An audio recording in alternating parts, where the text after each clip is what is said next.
இல்லை இப்போ உழுவு நம்ம வண்டியை உழுவீங்களா வாட வண்டியா?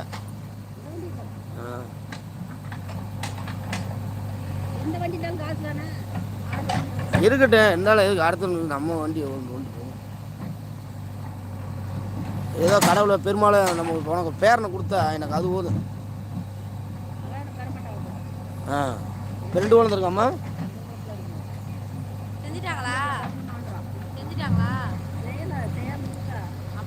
அப்படின்னா விடு விடு இப்போதான் வெளியே வச்சு அப்புறம் என்னவா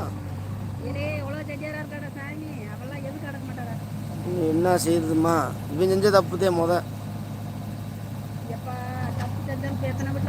ஆமாம் ஆமாம் ஆமாம். இன்னைக்கு இது பாண்டி எடுத்துக்க ராசாங்கம்மைய வெட்டியா போச்சு அந்த பிள்ளை. வாரு அந்த பிள்ளை நேற்று வந்துட்டு வாரு ஒரு செகண்ட் போய் என்ன ஆகுதுன்னு பார்க்காம அப்படி எப்படி ஒளி வச்சுக்கப்பா. அந்த அதே ஒரு ஆள் இல்லை மரியாதை எல்லாம் போச்சு. வரும் ரெண்டாவது இப்போ நிறையா பேர் என்ன செய்யாதுமா இன்னைக்கு சலுப்பா ஏதாச்சும் சொல்லுங்களே. நான் கூட சொல்கிறேன் இப்போ ஏப்பா புண்ணியவதியாவே எங்கள் அண்ணனுக்கு என்ன பண்ணுவேன், நாங்களாம் ரெடியாக இருக்கோம், எங்களுக்குலாம் எப்போன்னு இருக்கோம், நாங்களாம் எப்போ ரெடியாக இருக்கேன் போகிறேன் எனக்கு அப்படின்னு சலுப்பாக பேசுறதுங்க. இதே கொஞ்ச நாளைக்கு இப்படி ஒரு சில ஆளுங்க தக்கரிக்கிறது எல்லாத்தையும் சொல்ல முடியாது. ஒரு சில ஆளுங்க என்ன செய்யணுமா, இந்த போலியான வாழ்க்கையை வாழணும்னு ஆசைப்படுங்க. ஆடம்பரமாக அப்படி இப்படி சுற்றணும், மேக்கப் போடணும், சல்லிக்கல்லையே அப்படி ஆசைப்பட்டுக்கிட்டு லைஃப்பை தொலைச்சிருந்துங்க. ஆனால் இப்போ ஒரு புருஷன் இல்லாமல் எத்தனை நாளைக்கு இருக்கலாம்?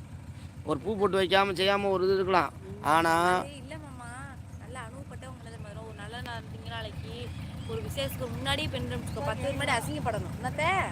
ஏன்னா ஒரு புருஷன் கூட ஒன்று தப்பு செஞ்சால் தெரியாது. ஒரு புருஷன் இல்லாட்டி அதோடைய வேதனை இல்லைன்னா வந்து யாரும் இன்னைக்கு சிந்திக்கிறதே கிடையாது.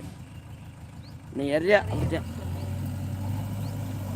இன்றைக்கி நிறையா பேர் என்ன செய்வான், ஒரு கம்பெனியில் 5 வருஷம் வேலை செய்வான், 20 வருஷம் வேலை செய்வான். என்ன செய்வான், ஏப்போ இந்த கம்பெனியில் நான் குப்பை ஓட்டினேன்டுவேன், அந்த கம்பெனியில் உன்னை வாழ வச்சுருக்கேன், அதை குப்பைன்னு சொல்லுவேன். பேச தெரியாத உலகம் பேசுங்க.